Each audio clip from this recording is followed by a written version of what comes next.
ನಮಸ್ಕಾರ ರೈತ ಬಾಂಧವರೇ, ನೀವು ನೋಡ್ತಾ ಇದ್ದೀರಾ ಒಂದು Apache 160 old model bike trolley grey paint ಹೊಡೆದು ರೆಡಿ ಆಗಿದೆ. Hydraulic type. ಯಾರ್ಯಾರು ಹೊಸದಾಗೆ ವಿಡಿಯೋ ನೋಡ್ತಾ ಇದ್ದೀರಾ ದಯವಿಟ್ಟು ವಿಡಿಯೋನ ಶೇರ್ ಮಾಡಿ. ಅಪಾಚಿ ಬೈಕ್ ಟ್ರಾಲಿ ಇದನ್ನ ಸ್ವಲ್ಪ ಡಿಫ್ರೆಂಟ್ ಆಗಿ ಮಾಡಿದ್ದೀವಿ. ಇದಕ್ಕೆ ಗೇರ್ ಬಾಕ್ಸ್ ಕೂರ್ತಾ ಇರಲ್ಲ ಡೈರೆಕ್ಟ್ ಆಗಿ, ಅದಕ್ಕೆ ಒಂದು ಯೂನಿವರ್ಸಲ್ ಜಾಯಿಂಟ್ ನ ನಾವು ಫಿಕ್ಸ್ ಮಾಡಿ ನೋಡಿ ಕಾಣ್ತಾ ಇರಬಹುದು. ಈಸಿ ಆಗತ್ತೆ. ಬೇರೆಯವರು ಫಿಕ್ಸ್ ಮಾಡಬೇಕು ಗೇರ್ ಬಾಕ್ಸ್ ಅಂತಂದ್ರೆ ಅವರು ಇದೇ ತರ ನೋಡಿ ಕಾಪಿ ಮಾಡಬಹುದು.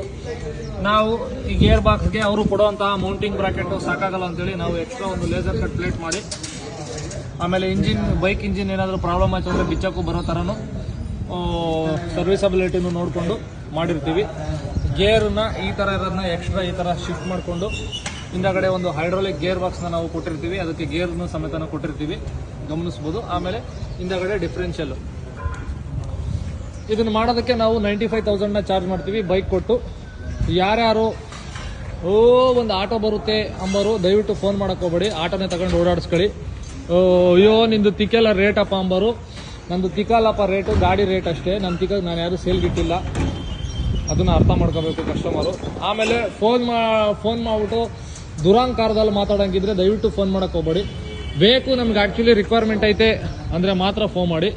ಆಮೇಲೆ ಬರೀ ಇನ್ಫಾರ್ಮೇಶನ್, ಖಾಲಿ ಇನ್ಫಾರ್ಮೇಶನ್ಗೋಸ್ಕರ ಫೋನ್ ಮಾಡ್ಬಿಟ್ಟು ಸುಮ್ಮನೆ ತಲೆಗೆ ಹಾಕ್ಬೇಡ್ರಿ. ಇನ್ಫಾರ್ಮೇಶನ್ ಆಲ್ಮೋಸ್ಟ್ ಆಲ್ ಎಲ್ಲ ಹೇಳಿರ್ತೀವಿ. ಇದನ್ನ ಮಾಡೋಕ್ಕೆ 95,000 ಚಾರ್ಜ್ ಮಾಡ್ತೀವಿ. ಗಾಡಿ ಕಸ್ಟಮರೇ ತಂದು ಕೊಡಬೇಕು ಅಂತಾನು ಹೇಳಿರ್ತೀವಿ. ಆಮೇಲೆ ಇದನ್ನ ಮಾಡೋದಕ್ಕೆ 10 ರಿಂದ 15 ದಿನ ನಮಗೆ ಟೈಮ್ ಬೇಕಾಗುತ್ತೆ ಅಂತಾನು ಹೇಳಿರ್ತೀವಿ.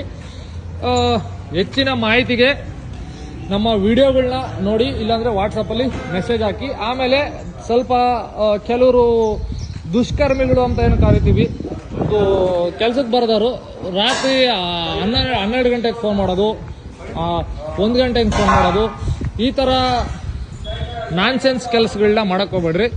ಏನೇ ಇದ್ರು ಬೆಳಿಗ್ಗೆ 8 ಗಂಟೆ ಮೇಲೆ, 8 ಗಂಟೆ ಅಲ್ಲಾಂದ್ರೆ 9 ಗಂಟೆ ಮೇಲೆ, ರಾತ್ರಿ 8 ಗಂಟೆ ಒಳಗಡೆ ಫೋನ್ ಮಾಡಿದ್ರೆ ನಾವು ಅಷ್ಟೇ ಅಟೆಂಡ್ ಮಾಡ್ತೀವಿ. ಅದ್ರ ಮೇಲೆ ಫೋನ್ ಮಾಡಿದ್ರೆ ಸರ್ ಟೈಮ್ ಎಷ್ಟು ಸರ್ ನೋಡ್ಕೊಂಡು ಫೋನ್ ಕಟ್ ಮಾಡಿ ಅಂತಾನೆ ಹೇಳ್ತೀವಿ. ಇದ್ರ ಬಗ್ಗೆ ಮಾಹಿತಿ ಏನು ಅಷ್ಟೊಂದು ತಿಳ್ಕೊಳ್ಳೋ ಅಂಥದ್ದು ಏನಿಲ್ಲ. ಇದರಲ್ಲಿ 4 ಅಡಿ ಅಗಲ 5 ಅಡಿ ಉದ್ದ ಸೈಜ್ ಬರುತ್ತೆ, ಗಮನಿಸ್ಬೋದು. ಹೈಡ್ರೋಲಿಕ್ ಲಿಫ್ಟಿಂಗ್ ಆಗುತ್ತೆ.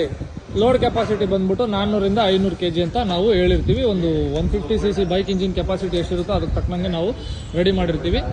ಥ್ಯಾಂಕ್ ಯು, ಧನ್ಯವಾದಗಳು.